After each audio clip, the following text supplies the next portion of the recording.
breaking up the boys' club in Brussels? Well, the first woman to lead the EU, Commission President Ursula von der Leyen, is pushing for gender parity. She wants an equal number of men and women in her team of commissioners, but seems to have fallen short.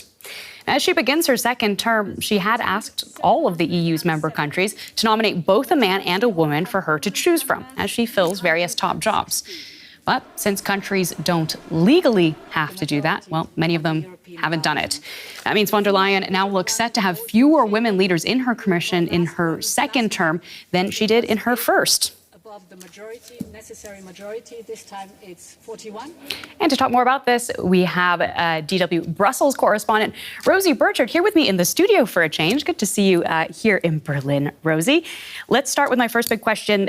Are member states actually going to comply with this? Well, listen, Claire, this is all anyone is talking about in Brussels just now, because so far it's been a pretty resounding snub to this request from Ursula von der Leyen. And the context here is we had bloc-wide European elections earlier this year, and that triggers a big changing of the guard in Brussels. And now it's time for the European Commission to start its new cycle. So that's the institution that is in the driving seat for all EU laws. Now, what comes next in terms of this is Ursula von der Leyen trying to fill those jobs, and it becomes a real jostle for influence, because officially, once a European Commissioner is in office, they no longer represent their member state. But you can bet these 27 national governments are vying to get the most powerful jobs.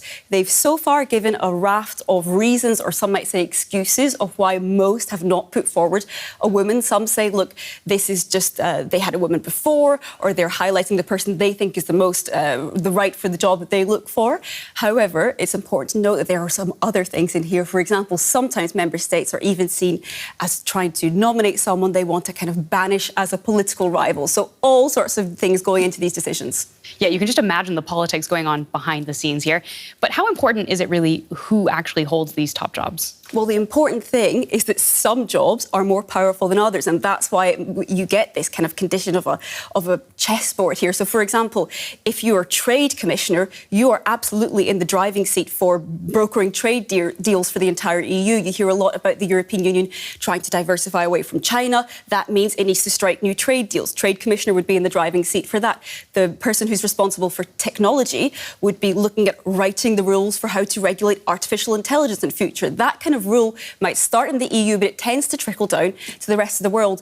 Counter that with, for example, education. The EU has basically no lawmaking power there. It's entirely in the hands of member states. So if you are an EU government, that's a job you might want to avoid if you're trying to really make sure you have influence in Brussels. Yeah, you'll be jockeying for the top job, I guess.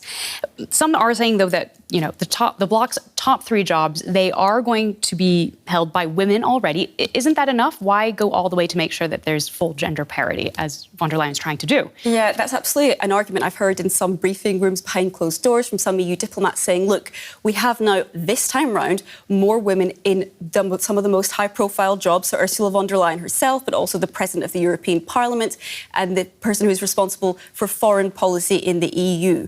That's a suggestion to say, look, if we have some of the influence concentrated at the top, is it so important to have 50-50 here?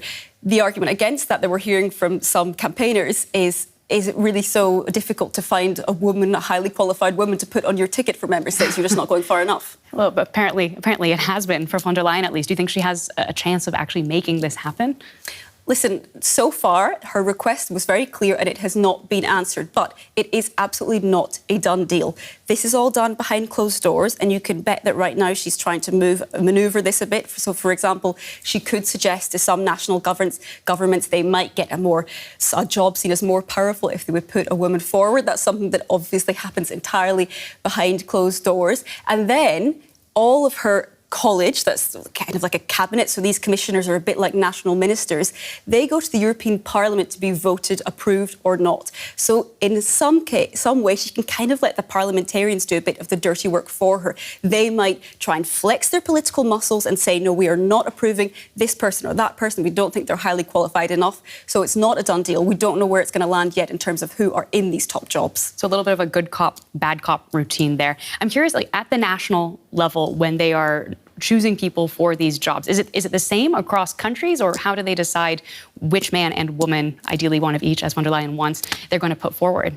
So there's no rule book on this, and that's what makes it so interesting to see who comes from where. So, for example, Ursula von der Leyen is German, so in a way Germany doesn't really have a dog in this fight here, right? Her position is secure.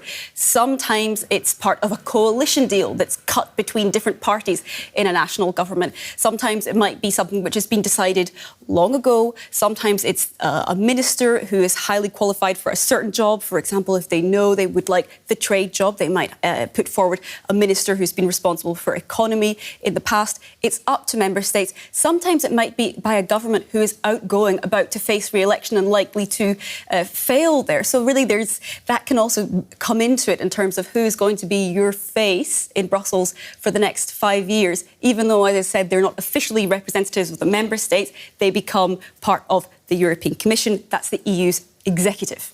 So aside from the fact that there's a tremendous amount going on behind the scenes in Brussels, when you look at this push for gender parity, what do you think this shows to Europe and the rest of the world? Claire, I cover a lot of big political summits, and what you often get in these events is a big family photo. So all the leaders, all the prime ministers, chancellors and so on will stand in a line. And it's striking to me, every time it's mostly men. Yes. And you might see a pop of colour. It's a woman wearing a suit or a dress that you say, oh, right, so there she is, tucked in there. The European Commission, which is, again, nominated by the member states, was a different story, not facing direct election. So going away from what we'd seen before, so a commission which has fewer women in future might be seen by some as a really bad look. That being said, Ursula von der Leyen herself is often seen as one of the most powerful women in the world politically, and she'll stay in post. Well, thank you so much. That's Rosie Burchard.